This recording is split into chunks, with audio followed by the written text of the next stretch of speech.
नमस्कार। कभी सोचा है कि कानून का एक छोटा सा वाक्य कैसे बड़ी बड़ी उलझनों को सुलझा सकता है? आज हम कानून के एक ऐसे ही बहुत मजेदार सिद्धांत को समझने वाले हैं जो हर कानून को उसकी अपनी एक डिक्शनरी दे देता है, ताकि कोई कंफ्यूजन की गुंजाइश ही न रहे।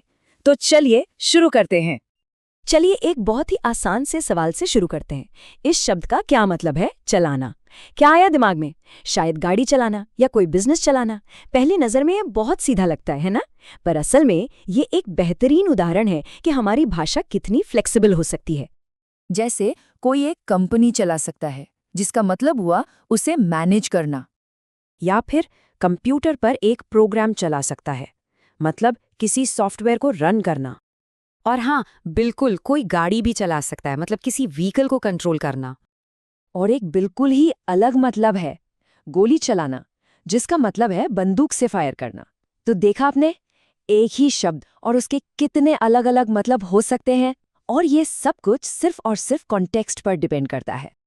अब देखिए, आम बोलचाल की भाषा में तो ये सब ठीक है, हम कॉन्टेक्स्ट से समझ जाते हैं।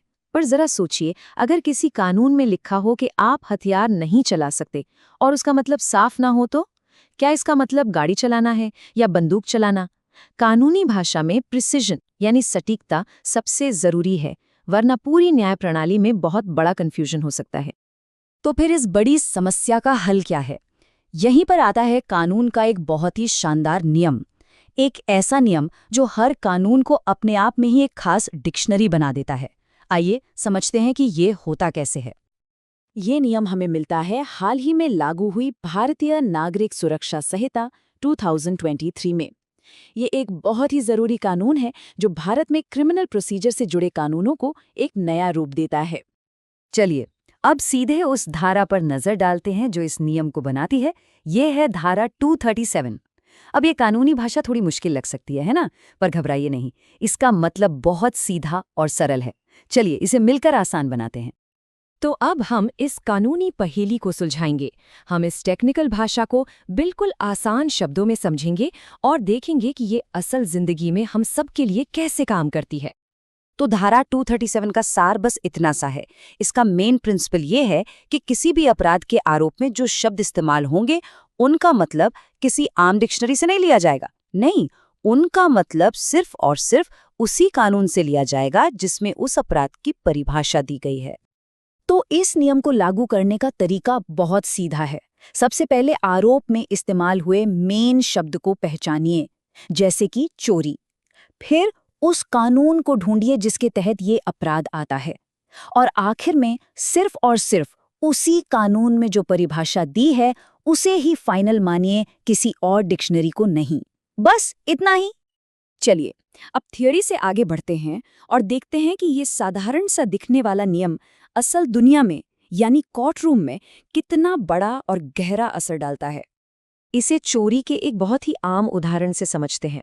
आम भाषा में चोरी का मतलब क्या है? किसी और की चीज ले लेना, सिंपल। लेकिन जब हम कानून की दुनिया में आते हैं तो तस्वीर पूरी तरह बदल जाती है। जरा इस कानूनी परिभाषा पर नजर डालिए, ये कितनी अलग और डिटेल्ड है। ध्यान देने वाली बात यह है कि कानूनी परिभाषा में कुछ बहुत जरूरी शब्द जोड़े गए हैं, जैसे चल संपत्ति, मतलब ऐसी चीज जिसे एक जगह से दूसरी जगह ले जाया जा सके। बेईमानी से, मतलब इरादा गलत होना चाहिए। और सहमति के बिना। ये छोटे छोटे शब्द एक केस का नतीजा पूरी तरह से बदल सकते हैं, और यही सटीकता इस नियम को इतना जरूरी बनाती है। और इसका असर बहुत ही पॉजिटिव है। सोचिए, आरोपी को ठीक ठीक पता होता है कि उस पर क्या आरोप लगा है, जिससे वो अपना बचाव सही से कर सकता है। अदालतों के फैसलों में एक जैसा स्टैंडर्ड बना रहता है। शब्दों के मतलब पर होने वाली लंबी और बेकार की बहसें खत्म हो जाती हैं, और सबसे बड़ी बात, ये सब के लिए निष्पक्षता तय करता है। तो सबसे जरूरी बात जो हमें याद रखनी है वो ये है कि जब न्याय की बात आती है तो कानून खुद ही सबसे बड़ा और फाइनल शब्दकोश होता है। ये पूरी चर्चा हमें एक बहुत ही दिलचस्प और गहरे सवाल पर लाकर छोड़ती है कि अगर हर कानून अपने आप में एक डिक्शनरी है, तो सबसे बड़ा सवाल ये है कि इन शक्तिशाली डिक्शनरियों को लिखता कौन है और उन्हें एक्सप्लेन करने का अधिकार किसके पास है। इस पर विचार जरूर कीजिएगा।